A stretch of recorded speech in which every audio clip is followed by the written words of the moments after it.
আসসালামু আলাইকুম। উপন্যাস ঘৃণার আড়ালে তুমি, লেখিকা উম্মে হাবিবা আলিজা, পর্ব ৫। ইরফান কফির কাপটা ঠোঁটে তুলে ধীরে এক চুমুক দিল। ঘরের ভেতরে অদ্ভুত এক নীরবতা। আলিজা চুপচাপ বসে আছে, কিন্তু তার ভেতরে যেন ঝড় বইছে। তার চোখ একবার ইরফানের দিকে উঠছে, আবার নিজে থেকেই নিচে নেমে যাচ্ছে। হৃদস্পন্দন এখনও স্বাভাবিক হয়নি।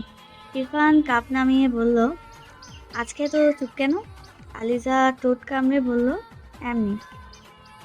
এমনি মানে? কিছু না। ইরফান ভ্রু কুঁচকাল। তোর কিছু না মানেই কিছু একটা। আলিজা একটু বিরক্ত হয়ে বলল, সবসময় আমাকে অ্যানালাইসিস করা লাগে? যখন বিহেভিয়ার চেঞ্জ হয় তখন অবশ্যই লাগে। আমি কি রোবট নাকি যে সবসময় সেম থাকবো? না, কিন্তু তুই ইউজুয়ালি বেশি কথা বলিস। আজকে বলছি না, তাতেই প্রবলেম? ইরফান হালকা ঝুঁকে সামনে এলো। তার চোখ সরাসরি আলিজার চোখে। তুই কিছু লুকাচ্ছিস। এই কথাটা শুনে আলিজার বুক ধক করে উঠল। সে দ্রুত চোখ সরিয়ে নিল। আমি কিছু লুকাচ্ছি না। শিওর? হুম। তাহলে আমার দিকে তাকিয়ে কথা বল। আলিজা একটু থামলো, ধীরে ধীরে চোখ তুলল। চোখে চোখ পড়তে আবার সেই অদ্ভুত অনুভূতি।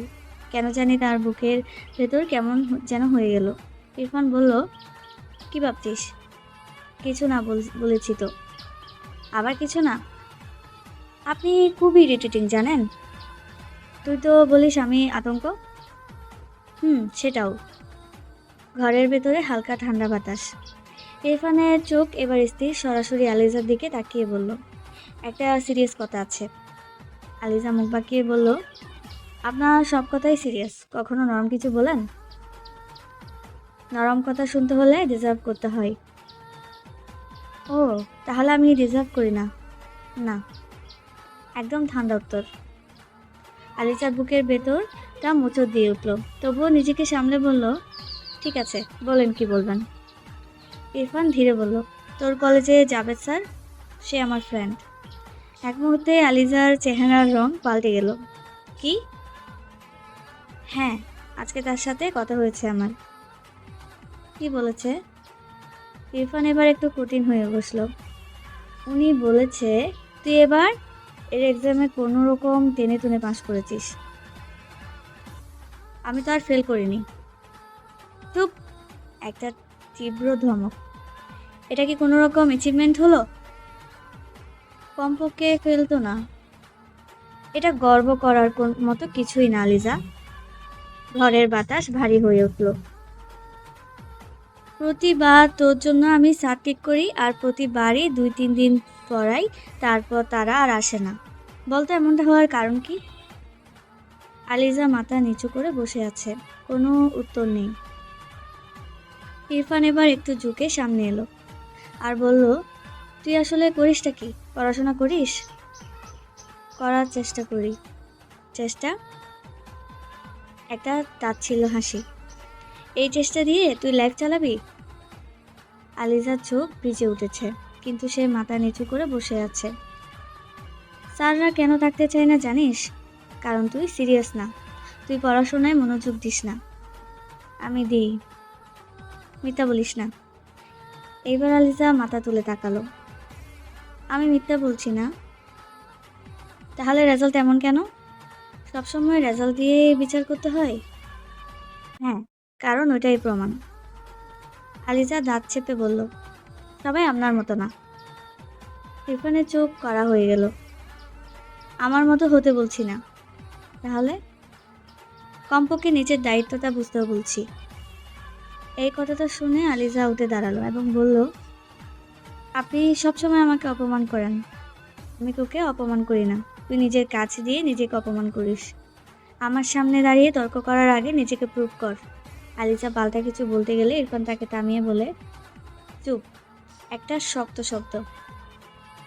আগে আমি শেষ করি, তারপর তুই কথা বলবি। ইরফান ধীরে বলল, বস। আলিজা একটু ইতস্তত করলেও শেষমেশ গিয়ে আবার বসলো চেয়ারে। আজকের কথা এখানেই শেষ না। আলিজা ভ্রু কুঁচকে তাকালো। কি বলতে চান? ইরফান টেবিল থেকে একটা ডায়েরি আর কলম তুলে নিল। পাতা খুলে বলল, আজ থেকে তোর পড়ার রুটিন আমি সেট করব। আলিজা হেসে ফেলল। Wow, personal life manager. মজা করিস না, আমি নিজে করতে পারি রুটিন। পারিস না বলেই আমি করছি। ইরফান লেখা শুরু করলো, তোর মন দিয়ে। ইরফানের সেট করা রুটিন। সকাল 6টায় উঠবি, 6টা 30 থেকে 8টা স্টাডি টাইম। এ সময় শুধু পড়া, কোনো ফোন, কোনো ডিস্ট্রাকশন না। এরপর কলেজ যাবি, কলেজ থেকে এসে 4টা থেকে 6টা আবার পড়া। রাত 9টা থেকে 11টা পড়ার লাস্ট সেশন। মানে দিনে মিনিমাম 6 ঘন্টা পড়া, উইদাউট এনি এক্সকিউজ। আলিজা চোখ বড় বড় করে বলল, আপনি কি সিরিয়াস? একদম। আমি মানুষ নাকি রোবট? এখন যেভাবে চলছিস ওইটা মানুষ হওয়ার লক্ষণ না। আলিজা রেগে, আমি পারবো না এত সময় পড়তে। পারবি, না পারলে পারতেই হবে। তার কণ্ঠে কোনো জোরাজুরি না, কিন্তু এমন দৃঢ়তা যে অস্বীকার করা যায় না। আর শোন, আরও আছে, অনেক আছে। ইরফান চোখ তুলে তাকালো। আর যেন আমার কানে না আসে তুই কোনো রকম পাশ করেছিস সেটা। শুধু পাশ করলে হবে না, ভালো রেজাল্ট আনতে হবে। তুই চেষ্টা করলে পারবি, আমি জানি। আলিজা আবার ধীরে বলল, আপনি সবসময় এমন করে বলেন কেন? কারণ তুই অন্যভাবে বুঝিস না। ইরফান আবার বলল, আজ থেকে ঢিলেমি বন্ধ। পড়তে বসবি মানে ঠিক মতো পড়বি, কোনো রকম নাটক না। আমি আর কোনো অজুহাত শুনতে চাই না। আলিজার চোখে পানি জমেছে, কিন্তু সে চুপ। আমি চাই না তুই কারোর সামনে হেয় হোস। তোর ক্যাপাসিটি আছে, কিন্তু তুই নিজেই সেটা নষ্ট করছিস। এই কথাটা শুনে আলিজার বুকটা হালকা কেঁপে উঠল। আমি কি এত খারাপ? না। একটা শব্দ এবং সোজা সাপটা উত্তর। তুই খারাপ না। একটু থেমে আবার বলল, তুই কেয়ারলেস। আলিজা মাথা নিচু করে ফেলল। ইরফান একটু নরম হয়ে বলল, আমি তোকে চাপ দিচ্ছি কারণ তুই ডিজার্ভ করিস ভালো কিছু। এই প্রথম তার গলায় একটু সফটনেস। তুই যদি সিরিয়াস হোস আমি তোকে সবভাবে হেল্প করব। এই কথাটা অদ্ভুতভাবে শান্তি দিল তাকে। কিন্তু সে আবার মুখ ঘুরিয়ে বলল, ঠিক আছে, আমি পড়বো মন দিয়ে, কিন্তু সেটা আপনার জন্য না, বরং নিজের জন্য করব। ইরফান হালকা মাথা নেড়ে বলল, যার জন্য করিস কর অন্তত। আলিজা দুধ কামড়ে চুপ করে রইল। এরপর ইরফান উঠে দাঁড়ালো এবং আলিজাকে উদ্দেশ্য করে বলল, আর অবশ্যই কাল থেকে পড়ার রুটিনটা মেনটেন করবি, না হয়তো ওর কলেজে স্যারের কথা সবার কানে পৌঁছাতে আমার 1 সেকেন্ড সময় লাগবে না।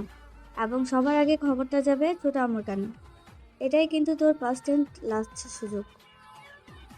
প্লিজ আমাকে বলবেন না, আমি এবার মন দিয়ে পড়বো। ঠিক আছে, মনে থাকে যেন। এখন যা, গিয়ে খাওয়া দাওয়া শেষ করে পড়তে বস। আর্লি ঘুমাবি আর সকালে আর্লি উঠে পড়তে বসবি রুটিন অনুযায়ী। আমি খবর নিব তুই রুটিন অনুযায়ী ঠিকমতো পড়তে বসতেছস কিনা। আলিজা মুখ বাঁকিয়ে ঠিক আছে বলে উঠে দাঁড়ালো। দরজার দিকে হাঁটতে হাঁটতে মনে মনে বলল, হিটলার কোথাকার, খালি আমার মতো সাদাসিধা ভদ্র মেয়েটাকেই পায় অত্যাচার করার জন্য। আমি বদদোয়া দিচ্ছি বেটার বিয়ের দিন যাতে বউ পালিয়ে যায়। পাকিস্তান আমলের শাসক কোথাকার, পাকিস্তানিরা চলে গেল আর একে রেখে গেল আমার উপর অত্যাচার করার জন্য।